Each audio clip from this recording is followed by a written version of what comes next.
Hi, Ellie. Afternoon. How are you? I'm really good. How are you? I'm well, thank you. It's so good to see you. I can't believe how long it's been since I've seen you or spoken to you. So great to see No, you. that's the beauty of LinkedIn though, because you can keep connecting with people and Yeah. keep up to date with them, but you don't necessarily see or speak to them. Yeah, it's funny actually because I feel like there are so many people, with yourself included, who feel like so top of mind for me, even though I haven't spoken to you in such a long time. But I see your smiley face, and I see the content you post, which I am a big fan of. So I'm delighted to have you on. For those people who don't know you, who might be listening, and I'm sure that's not very many, it'd be great if you could give people a brief introduction to who you are and what you're up to. Yeah, absolutely. So, Ellie Twigger, currently looking for my next opportunity, but I am currently consulting for a couple of organisations. But something that I'm really excited about is working with organisations on how individuals can build their personal brand on LinkedIn. Not only building their personal brand, but how to prospect utilizing LinkedIn, and yeah, gain more meetings, close more deals, gain more revenue. That's interesting, and I want to dive in to how you got to consulting on this particular topic because where I know you from is your Salesloft days, which I believe your most recent role there was in account management. So how did you make the jump from that to decide to start consulting around the personal branding piece? Because I'm sure it's so important. But what made you Yeah. see that and want to work with companies to help them invest in their people to do the same? Yeah, so I was at High Spot. Of That course. was my most recent role, and unfortunately, my role was eliminated. It was part of a redundancy.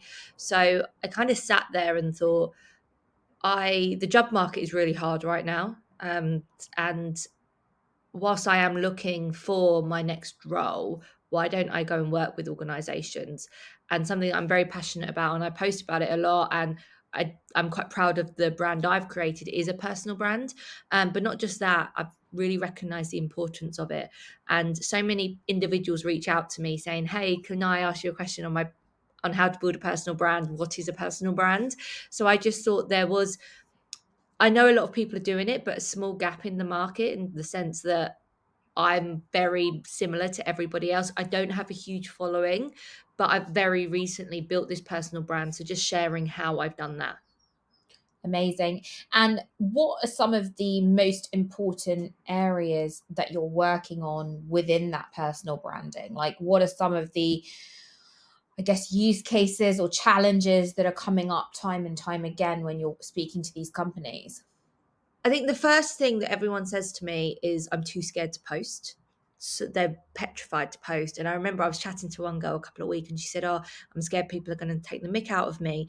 And I kind of say to her, "Look, just go for it. Just go for it." Mm. Then the next thing is I don't know what to post. So I always recommend to when you are thinking about a post to or posts to segment it into three different areas. So yourself, anything personal relating to you, um, anything professional, so relating to your career and your role and your development, and then the third section is company. So what if you are a sales rep at an organization, what this is to kind of gain inbound leads and whatnot and visibility for the organization, but think of it like that. And then the second thing to think of is just post whatever you feel comfortable with. Mm. And I mean, the other day I posted a photo from hospital because I'm currently going through egg freezing, and I was quite nervous to post it. And people encouraged me to post it because they said, "Look, everyone is experienced, like not everyone, but some people might be experiencing it and wanting to learn about it. By posting about it, it's kind of making it human." Mm. And that's the biggest gap I see with LinkedIn is that you've got all these posts that are AI created, they're company created, marketing created, but the ones to me that really stand out are the personal ones. Yeah. And at the end of the day, humans buy from humans, and LinkedIn is can be used as a sales tool. So you really do need to, you know, s- bring your human side to the platform so people know who you are and what you stand for. I think that's so powerful, and like, well done to you for posting something that I think, I'm sure lots of people can learn from, but I think also adds a dimension to you, Ellie. And I think we've gone Yeah. through this stage and this phase on LinkedIn of it being almost like humble bragging, or like not even that humble, right? But just bragging of, I've hit my target, my team's hit their target. And actually, as I go through my saved posts on LinkedIn, a lot of what I save is I didn't hit target this quarter, and here's my learnings. Like, I think there is so much about this like vulnerability. So Yeah. just curious on your takes on that, because obviously you've got so many people who are kind of in camp one of like, I want to be vulnerable and I want to talk about what's not working so other people can learn. And then you've got the other side, which is like, rah rah rah rah rah, and you kind of do question the I guess the bit of the human aspect, and um the I find that hard to relate to and connect to sometimes. What's your take on that? I think it's the relatable, just showing that well, that's what I'm very similar to you when I look at my saved posts. It's the posts that firstly have taught me something, or it's the ones that have, just embrace their authentic self. And that's the one thing I do say to people is don't try and be somebody you're not. And it's about finding your voice. When I people that I follow on LinkedIn, you can really distinguish whose voice is whose Mm, from what they post about, even how they write, even that. And I think that's what I see to be successful. And the other thing is, with when you talk about, those, oh, I'm doing amazing, I'm doing this, I'm doing this, it's kind of a bit, we all know everyone has down days, we all know that everybody has hardships. It's about finding that balance, because obviously you do want to big yourself up, but then you also want to say, look, this is where I'm at right now. And my thought is, if anyone can learn one thing from what I've posted, then I've had a successful post. yeah. What's your take on um I feel like when I look through my LinkedIn, a lot of people that are building their personal brand and posting tend to be um like not VPs, CROs, CEOs. It tends to be sort of frontline managers, ICs, etc. So I think, like, at least from Yeah. people I'm following, I'm seeing this kind of gap in between those ICs and between kind of what I'd call senior leadership. You've obviously got LinkedIn influencers and stuff as well, but I would love to see more execs posting. But I think, Yeah. I wonder whether there is a bit of a mindset of, well, I'm an exec and I shouldn't be posting, or I shouldn't be, maybe doing as much as that first category of yourself you talked about. What's your take on that? Yeah. And what do you think that execs could be doing to, I guess, you know, show a bit more of themselves on LinkedIn? I think it's a generation thing. So if you look at, you see a lot of millennials posting, and I'm thinking now, and I know those some people who are execs but fall into that lower bracket Mm, of, age group, and they're the ones that are posting and being very open. And I think, and when we think about LinkedIn, there's obviously you use it for sales, but then you also use it for recruitment. mm, So you want to put your company out there, and as an exec, I'd want the best talent to be joining my organization. So I definitely think there is a use case for them to do it. I think it is just they haven't done it in the past. Some maybe haven't. I mean, I think about myself, I've grown up with social media, I've grown up with Facebook, I've grown up with Instagram, so it's very second nature to us. mm, Whereas for those who haven't, kind of think it's slightly alien to be posting and being so human on a platform that is meant to be about your professional self. And I think that is reflective in the way the work life has changed yeah. in, like, especially before COVID. And I do think COVID has helped this. It was very much, you have your work self, and then you have your Yeah. actual self. But now the two worlds are blending, where you're just bringing your full self to work every day, and that's what we're seeing on LinkedIn. Um, if I was an exec, I'd be trying to post all the time just to get my company out there and be hiring the right talent as well. Yeah, I think that's such a good point of what you talk about. Like, probably is a generational thing, and you and I have both grown up with social media, so it's almost our go-to. And so I think posting, typing, commenting, liking, we're kind of used to that engagement. Whereas I think you're totally right. It probably is a bit more of a generational thing. So even just having your phone, like I'm constantly on LinkedIn and just flicking through and liking comments, Yeah, commenting, and people are like, "Oh, you're always on your phone." But I see that with our generation, like they're just constantly on their phone and managing that. Whereas people, other people may just want to put their phone away, and because they're not used to having that phone with them all the time, yeah. and you like you say, doing those type of motions, it's just second nature to us. Yeah, yeah, that's that. And I think it has its pros and cons, right? I think and we won't get into that conversation now, but that definitely does have its pros and cons. You alluded in your previous comment around hiring and recruitment, and you talked a little bit about the fact that the job market is a bit tough right now, and I know you're openly looking for a new role, which is really exciting. And I'm sure people that are listening to this are going to be in similar positions potentially as well. Curious just on your insights on what you're seeing in the job market right now.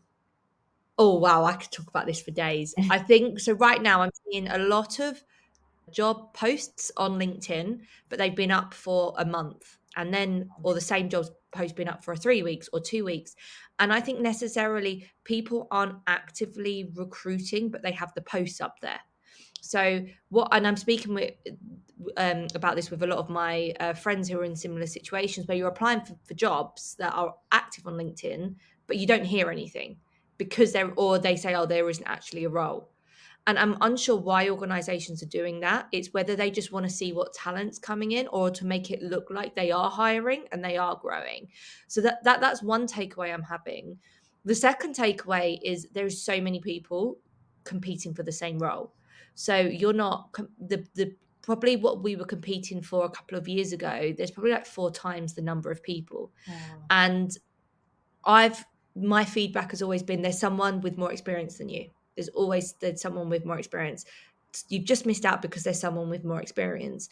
And what I believe is happening is people are starting to apply, but not below their level, if that makes sense. So a VP might apply for a sales manager job, sales manager might apply for an enterprise rep job, and so on, so on, because it's so crowded. And what I'm also seeing is a change in terms of the packages that they're offering. So these packages from COVID that used to blow everybody's mind aren't there anymore because people, they know that they can reduce it slightly given the fact that there's so many people applying. I think as well, just with people, organizations aren't sure what they want Mm, at all, what they want. So they're just trying to speak to as many people as they want. And 9 times out of 10, it's a referral that gets the job, um, or it's an internal candidate. So, I mean, if anyone is listening to this and is feeling it, I'm with you. It is really hard, but that's another reason why I'm doing my consulting on at the same time because I'll be honest, I'm not good not having a job and I'm getting itchy feet. So this is just keeping me busy in the meantime. But yeah, it is really hard out there. wow, so many insights that there's so much to unpack there. The first thing you said to me was really interesting around potentially companies having a post out there but not actively recruiting, or that post has been there for a long time, which says two things to me: is that role taking a while to fill, but then doesn't necessarily line up with what you were saying about how many applicants there might be, or are they just seeing what talent comes through the door in which feels like a bit of a waste of time, right? So that's interesting to me. You talked about the fact that it's really competitive. What do you think? What do you think is driving there being an outweigh of supply versus demand? I think because there's so many organizations that are streamlining. So people are streamlining and redundancies are happening. And I think there's potentially a couple of years ago, organizations were very open about the redundancies, specifically in COVID, because it was, normally blamed or based on COVID. But now, when you're on the organizations on their third, fourth round of redundancies, they aren't going to be as open about it. So a lot of people are in the same boat of me where they've been hit with a restructuring. They haven't got a job anymore. So there's so many people out there, and what as well, there's so much technology that is, the likes of AI, the likes of like evolving technology that is potentially replacing some of the role. Instead of having 5 reps, they may only need 3 reps because they're going to use that other budget to invest in technology. So I think that is narrowing the market as well. And then the other thing is that teams would rather, well, this is my perception. So again, I don't have any evidence on this, but rather than having 10 reps who are all, just missing target, having 7 reps who are all overachieving on target.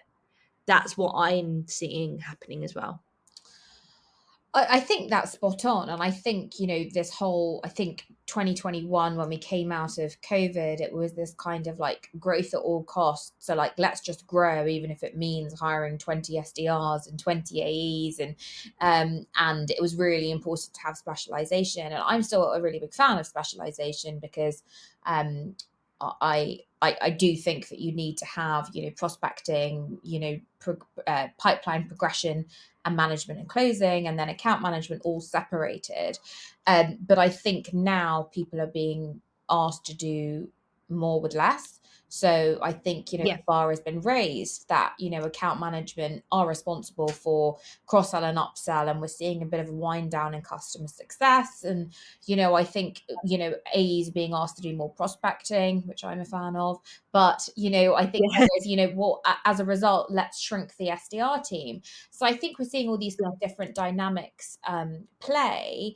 I'm curious, when you're going through conversations, once you do get your foot in the door, are companies being open about any of these insights that you shared with us? I'd say definitely on the experience piece. So when obviously if it is a no, or I ask, any red flags in terms of me, as you would if you're a closer, when I tried to close the conversation, they say, and we're just a bit concerned about your experience. Even though I'm applying for a role and I've got 3-4 years, 5 year sales experience, that's their biggest concern is the is the experience, because 9 times out of 10 they've got somebody with more experience who is interviewing through the door. And then they also want someone to be specialized in a sense that not necessarily the role but the industry. So for examples, if you're interviewing for a payment role, a role in the payment space, they want you to have payment industry, a payment experience. If you're cyber, they want you to have cyber experience as well. So, and again, they can be picky with who it is that they choose and to take forward. That's that's what I'm seeing. And even if, like, the job advert doesn't say you need this type of experience, that's their no. They're not, I mean, they're not going to say, look, it just isn't right. It's always kind of how do I put my feeling at the moment? I'm just when you're trying to put like a plug in Yeah. like a plug in a round hole, I need to just go and find my own square plug. Yeah. And that's what I'm feeling at the moment. I'm just not quite the right fit for the organization. But then it's the same vice versa. I've had a lot of organizations reaching out to me with roles, but I've purposely chosen not to interview for them because necessarily the product isn't a good fit, the culture isn't a good fit. So it definitely does work both ways as well. Firstly, I really like that analogy, and secondly, like, so much there that has got my brain moving, because I think when you talk about, well, there was two pieces on experience that you talked about. One was like, oh, we're going to hire someone more experienced than you, which like to me, I don't know you that well, but I know you, and you've worked for two amazing companies where you've been there through their big stages of growth, and you have good experience having been in multiple different roles. So that's like always a bit of a weird one to me, because I think I was hoping that companies were moving away from that, and they were moving Yeah, towards like, let's hire for attitude, let's hire for hunger, let's hire for all of those kind of what I describe as innate qualities. That, gone are the days where they say to someone, oh, I need someone with, 30 years sales experience. Well, I was crawling yeah, around in diapers back then, but and like, and what does that really give us? And the second yeah, piece, which was around industry, because I feel like we are moving away from product and technical aspects of the industry becoming. I think those things can be learned. So I think, if you were in a payments role, you can learn the payment space, you can learn the yeah, personas, the challenges, all that sort of stuff. If I was hiring, I would still look for kind of what, the sort of attitude stuff, the sales stuff. Are you a good listener? Are you curious?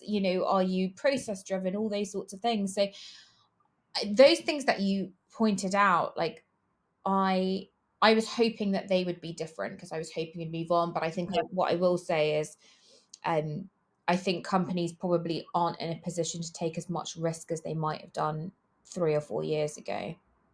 And I do think the hiring process is slightly flawed in the sense that it's 6 stages, 7 stages, and there's normally, you have your standard, HR screening, then you have an interview with the manager, then, team culture, and then normally around like the 5th or 6th stage, you have a big presentation. Now, on these presentations, they've probably taken me like 15 hours per go for me to Wow. create these presentations, and there's a lot of work that goes into these presentations, and I think that then I'm not sure why they do it, because normally the presentation is on the product that you're selling. And one of the feedback I had was, oh, you didn't know enough about the product. And I said, well, because I don't work for the organization, but I'm confident that I demonstrated my skills. And I think that's the issue, is that you're asking, candidates to spend so much time presenting, and then they don't even get the feedback as to why they weren't successful. So it, that in a sense is where it is flawed, Yeah. and sometimes it's a case that they're focusing on the wrong things, and I'm not sure what it should look like, but focus more on the selling skills. When we spoke about experience or say product, that is something that can be taught in a shorter space of time than teaching someone how to be a good account manager, how to be a good rep. Mm.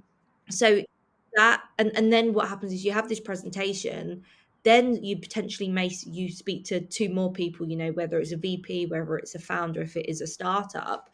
And sometimes it feels that you should have just had that founder startup meeting right at the beginning, because it's going to be their decision anyway. Yeah. They're going to be deciding. So it's been very, I mean, I haven't even done as many interviews as I'd like to do, but it's taking up quite a lot of time. But on the positive, I'm learning a lot, and Yeah. it's definitely helping me. There's been some organizations that I've actually pulled out of interview processes, because when I'm doing this presentation, I'm thinking I don't think I'm going to enjoy this. So I've purposely pulled myself out of it. Well, good for you for pulling out of it. And I think you've taken the right approach, because I think, often when people are looking for a role, it's easy to, try and, to use your analogy, just to try and force that square peg into a round hole, and just say, look, I miss working. I want to get back to it. So we'll make it work. And, you kind of ignore some of the red flags. So good for you for actually stepping away from that and realizing it doesn't align with what you want to do. But I mean, the fact that they are 6 or 7 stages, I mean, that's what CRO processes look like, with a similar time demand, if not less, for a presentation. And I think at the very least, they should be giving you feedback, meeting you live and saying, spending 15 minutes with you, to say Yeah. this isn't going to work. And I think from what you said, it doesn't sound like it's a very appropriate task to set anyway, because I don't think it Yeah. tells you that much. So it sounds like some companies need a bit of direction on how do we actually find the right talent. But it does sound like there are some flaws. But then to me, that's pretty telling of what the process and what the company looks like. I got asked to do a 30, 60, 90-day plan for a CRO role. And I'm not a big fan of that, because I don't think you know enough about the company to put together what you're going to do in 90 days. And I think anyone can put together that, because I think you can just talk about what you would do. It doesn't mean you're actually going to do it. And that to me, when it wasn't the right company for me, that to me was an indication that I don't think I think there's a bit of a culture clash. And I think, so I think you can tell a lot from the task that they set. That was all I was going to say. Yeah. And I do think as well, some organisations use it as free consulting. I had a friend who was interviewing for a marketing role, and she had to present, a big plan, like a marketing plan for the next 6 months. And they literally, I think, just like took the marketing plan and rolled with it, but she didn't get the job. And it's the same thing with something that I'm learning, is specifically when I'm going into organizations, I'm offering them, what I do in account management and things that I do to make myself successful. And I can see them jotting all the notes down and writing and, saying, oh, that's a great idea, great idea. And then someone reached out to me and said, oh, we've just implemented what you apparently said in an interview. And you just sit there and you think, okay, so it's just, I think it's a way for them to just get ideas as to what's happening in the market, like what other people are doing, but they don't you don't have to join the organization. And then you're kind of in this catch 22, because you're meant to be in you're meant to be in an interview, you're meant to be selling yourself, you're meant to be, demonstrating like that you're capable, but then you don't want to come across as arrogant, you don't want to come across as a know-it-all or above your station, and then you don't want to give away all your tips, because they'll run with it, but you want to interview. So it's really, really difficult. That's awful. Like, that's shocking to me that companies do that. And like, if I were you, I'd be thinking, well, you obviously found our conversation valuable because you implemented what I had suggested, but yet you don't want to hire me. So like, there is that disconnect as well, which is like, I'm obviously, something I said you liked, and something the way that I work you liked as well. So I do hope that you sort of get into more processes which are less flawed. And it sounds And like you're good at identifying those red flags as well.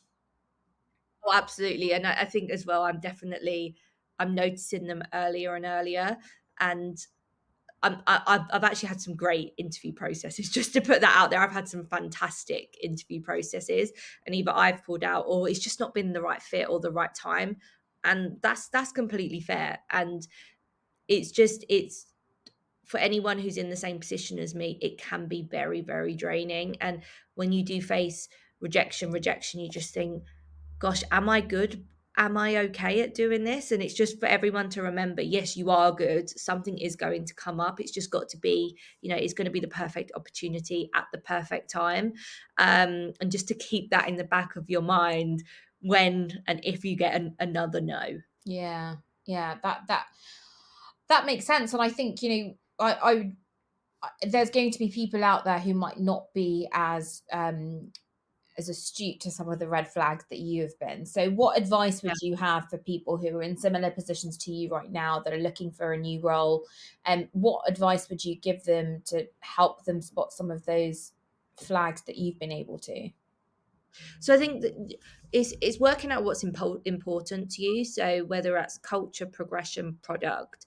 So the first thing that I have been doing is reaching out to people who currently work at the organization or people who have previously worked at the organization, just to get a understanding as to why they're still there and why they left. Because 9 times out of 10, we're going to ask that question in the interview process, but they're going to give a very, you know, constructed response. Mm. If you just reach out to someone LinkedIn and drop them a voice note and say, "Hey, I'm interviewing at X company. Would love just to get your like candid feedback on the organization."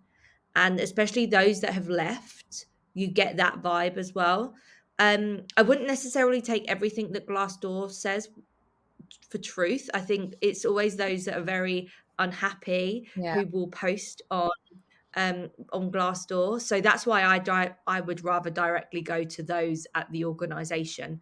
The next thing is an organization that takes too long to respond. I mean, some processes take 2 months because there's a week each stage, and it's booking it in and getting time scales. That to me, like, your time is precious. Remember that your time is precious. So if it's taking a long time, then question yourself whether you want to be at an organization that is very slow and robotic in their process. And then the third thing is, obviously, if anyone knows what I post on LinkedIn, I'm a huge advocate for women in sales, and women in tech, and ensuring that there are women in the hiring process. I think that is really crucial because we obviously want diversity, and if there is only men in the hiring process, they're not getting a balanced view. So I definitely, and also making sure that it's more than potentially one interviewer, because if the meeting isn't being recorded and it's just one person with yourself, you could say anything, but there's no fact, and they may just not like you. They may just not like what you've said. And I've had comments in the past from people where they thankfully there has been two interviewers, and we've spoken a lot about my LinkedIn posting, and someone says, "Oh, I'm not keen on how much, like, how open you are," and the other person is like, "Well, actually, I think it's really good." And that allows them to give a different perspective. If it's just the same person, then I'd question it a bit. um but yeah, it's just you get a gut feeling. You get a gut feeling to anything you do, and I've been following my gut, and right now my gut hasn't, like, it's not as if my gut says, yeah, this is the one. I haven't had that yet. I haven't thought, okay, I'm definitely going to get this one, or that it's going to work out. So something is misaligned here, and I've just got to wait for my gut to go, yeah, this is the one. Let's go. Let's run with it. That's some really, really good actionable advice for people.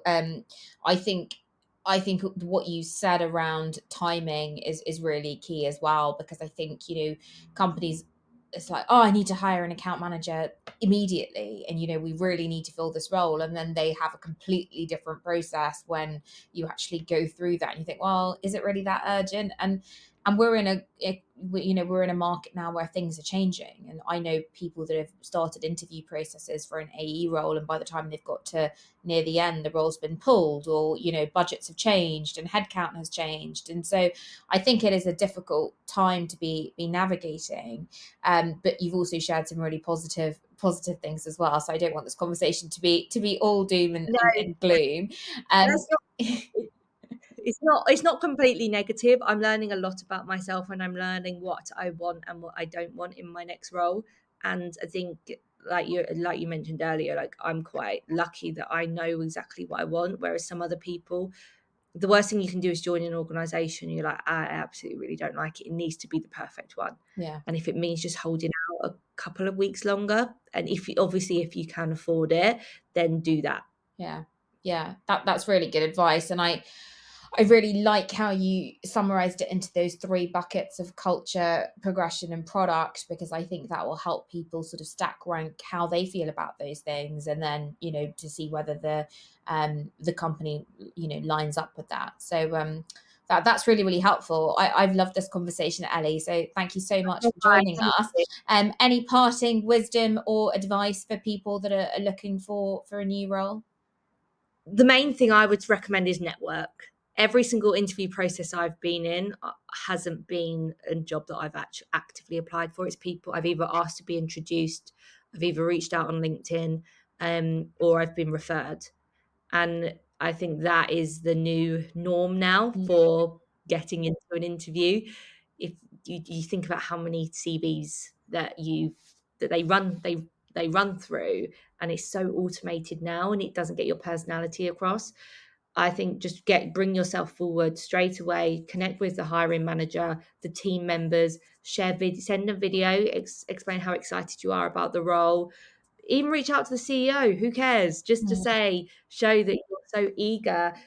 It's a bit like sales and prospecting. You need to be memorable, and you need to be memorable in the hiring process as well. And just think about, different ways. Okay, how can I be memorable, and how can I, get to that first interview, second interview, all the way to the seventh interview to hopefully get an offer. Yeah. Well, also you're demonstrating how you would be approaching your role in sales. So Yeah, I love that you're sort of mirroring that back to prospecting. And thank you so much, yeah, Ellie. Let's stay in touch. I'm really keen to see where you land next. But thank you for yeah. sharing all these amazing insights and nuggets. It was great to have you, and I'll talk to you soon. Thank you.